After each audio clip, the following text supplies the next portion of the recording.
Peut-être un premier plan, vous marchez comme ça, vous allez là-bas et vous marchez dans cette direction. En fait, vous arrivez de là-bas et Ouais. vous marchez, quoi, tout simplement. On va former un petit trio sympa alors. Voilà. Voilà, ça va être bien. Alors heureux? Ah, très heureux là, comme je disais, ça faisait longtemps que j'avais pas eu un lit de personnes pour moi.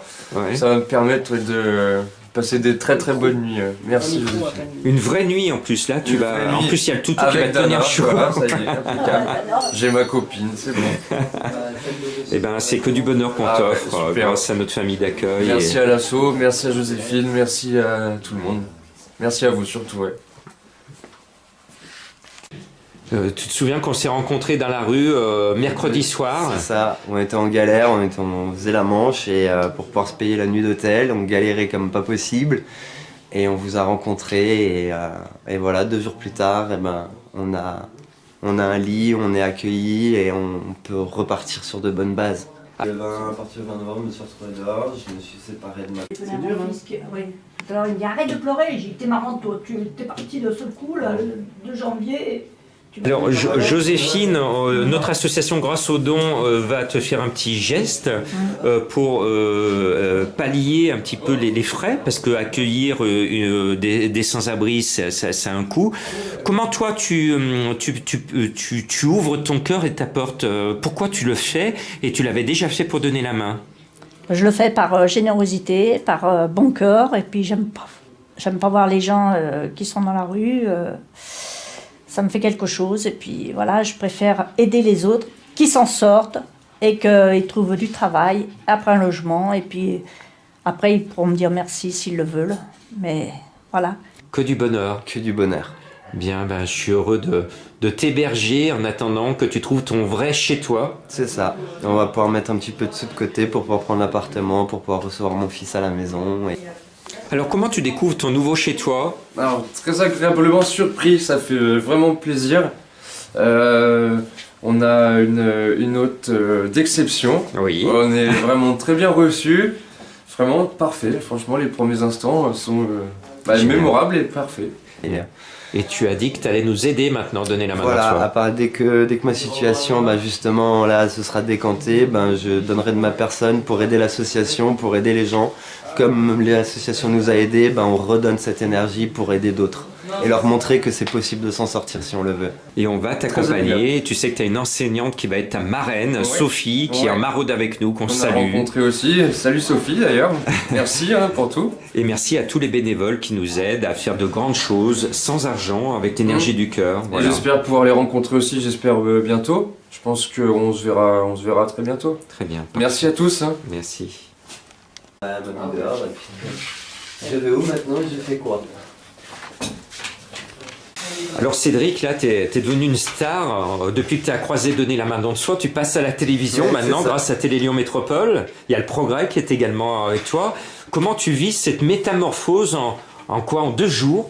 Ouais, en 2 jours, ce ne sont que des bonnes choses qui nous arrivent. Où j'y croyais pas vraiment, je réalise pas encore vraiment totalement tout ce qui nous arrive. Mais c'est que des bonnes choses pour l'avenir, pour pouvoir rebondir et merci de tout cœur. Là, on te confie Julien et Cédric, tu les découvres. Ce sont des jeunes hommes très sympathiques. Oui, je vois. Je vois. Tu sais que tu changes leur vie complètement. Ils passent du monde de la rue au monde de ta petite famille avec ton petit toutou. Ouais. Voilà, ouais, c'est sûr. Qu'est-ce que tu penses de notre projet de loi d'emmener les sans-abri à la campagne, de créer du besoin, de créer de l'emploi, de réouvrir les écoles? Pour moi, je trouve que c'est un projet qu'il faut mettre à bout, qu'il faut emmener jusqu'au bout. Parce que oui, il y a énormément d'emplois à la campagne, faut sortir un peu toute cette misère aussi des villes et les gens ne se rendent pas compte que il faut s'ouvrir, pas que les villes, les campagnes et tout, il faut vraiment mener ce projet à bien. Très bien, parfait. Merci, bravo. Ok, ça roule, bon je t'arrête. Ouais, je vais l'appeler. Voilà, là, Cédric vient d'appeler sa famille, ça fait chaud au cœur parce que là, on est vraiment en train de métamorphoser la vie de nos amis Cédric et Julien, nous on donne des prénoms. Ils sont chez Joséphine. Alors c'est pas son vrai prénom, mais Joséphine, elle préfère rester discrète et on le respecte. Elle avait déjà accueilli Johan dans le passé et c'est une femme de cœur et on a besoin de gens de cœur comme vous qui nous regardez pour accueillir un peu de partout en France et dans le monde des gens qui ponctuellement se retrouvent à la rue. Ça pourrait m'arriver de me retrouver à la rue aussi. Je vis de très très peu. Ma situation est très fragile. Moi aussi je pourrais être comme Cédric et Julien. Hein. J'ai quitté la télévision pour me lancer dans l'humanitaire et l'humanitaire ne me rémunère pas et quelque part c'est pas grave, mais ça me charge le cœur d'énergie positive. C'est ça qui anime mon combat et qui me donne cette volonté d'aller jusqu'au bout. Et là je suis heureux parce que là on touche au bonheur. Mercredi soir on vous découvre à la rue. C'est vous qui me filmez maintenant, vous êtes devenus des journalistes.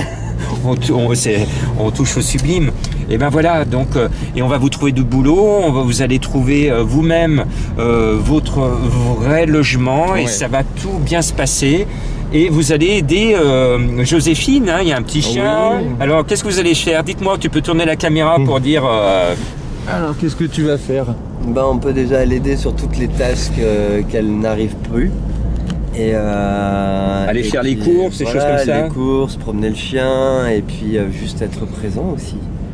Pour qu'elle se sente moins seule. Oui. Ce qui est beaucoup. Parce que la solitude est très dure. Merci. Et moi ce que je voulais dire c'est saluer aussi tous mes bénévoles, mon équipe actuelle de bénévoles, ceux d'hier, ceux d'aujourd'hui, qui croient en ce que je fais, qui m'aident et qui sauvent des vies parce que je pense à cette jeune fille mineure qu'on a sauvée il n'y a pas si longtemps au début de l'hiver à Lyon, qui était dans une situation difficile et ses parents nous ont remerciés. Je pense à ces gens à qui on a évité le suicide. Je pense à cet homme qui voulait se suicider et qui ensuite faisait des maraudes avec nous. Je pense à Jean-Claude qui l'année dernière a été hébergé et a trouvé son logement après 17 ans de rue, et qui malheureusement pour des soucis de santé nous a quittés, est mort suite à une opération et un arrêt cardiaque le 1er mai de cette année, alors qu'il était depuis 4 mois chez lui à Saint-Chamond et qu'il avait des projets. Il voulait ouvrir un foyer de sans-abri à Saint-Chamond. On était là pour l'aider. Il s'est envolé et malgré nos efforts de convaincre la mairie de Saint-Chamond d'ouvrir ce foyer, on n'a pas eu le feu vert, mais on a tenté de réaliser le rêve de Jean-Claude, voilà. Et donc je pense à tous ceux qui sont dans la rue et je pense à eux en leur disant confiance, ayez confiance comme Julien et Cédric, et il faut croire en vous, parce que si vous ne croyez pas en vous, qui va croire en vous? Il faut que je croie aussi en moi, et moi je crois en mon projet de loi sans-abri à la campagne, j'y crois, je me bats, je crois vraiment positivement qu'un jour ou l'autre, M. Macron va me recevoir à l'Élysée, ou qu'un autre président de la République va me recevoir, mais un jour il faudra que je sois à l'Élysée, un jour il faudra que je sois en face de préfets, d'élus qui vont se mettre à table avec moi pour mettre mes idées en place, les idées de notre association qui sont belles, généreuses, et qu'on travaille sur repeupler nos campagnes, créer du besoin, et arrêter de dire des migrants et qu'on donne des prénoms, c'est peut-être Mohamed, c'est peut-être Karima, et d'autres prénoms qui sont là, parce que ce sont des ingénieurs, ce sont des médecins, ce sont des infirmières, ce sont des femmes de ménage, ce sont des cadres, ce sont des gens qui sont dans le bâtiment, dans la mécanique, ce sont des talents, c'est ça. Arrêtons de parler des migrants, arrêtons de parler de sans-abri. Là, j'ai dans la voiture avec moi quelqu'un qui brille intellectuellement comme moi, et j'ai un cuistot qui nous fait de la bonne cuisine et qui va nous faire de la quenelle de Lyon chez sa famille d'accueil. Voilà. C'est cela, avoir du talent. La France a un incroyable talent, bah oui, mais au lieu d'aller chercher le côté bling-bling, il faut aller vraiment chercher ceux qui ont besoin de vivre et non plus de survivre. Parce que c'est de la survie et certains tombent. Le 14 septembre dernier à Lyon, à la cathédrale Saint-Jean, vous vous en souvenez, j'avais obtenu d'avoir une messe en hommage à tous les sans-abri qui sont morts dans la rue. Et ils sont nombreux, la liste est interminable. Pourquoi? Parce que nos grands élus ferment trop les yeux. Il faut ouvrir les yeux et tendre la main. Voilà, c'est ce que propose Donner la main dans le soi. Merci de relayer, de partager, de nous suivre. Et à bientôt.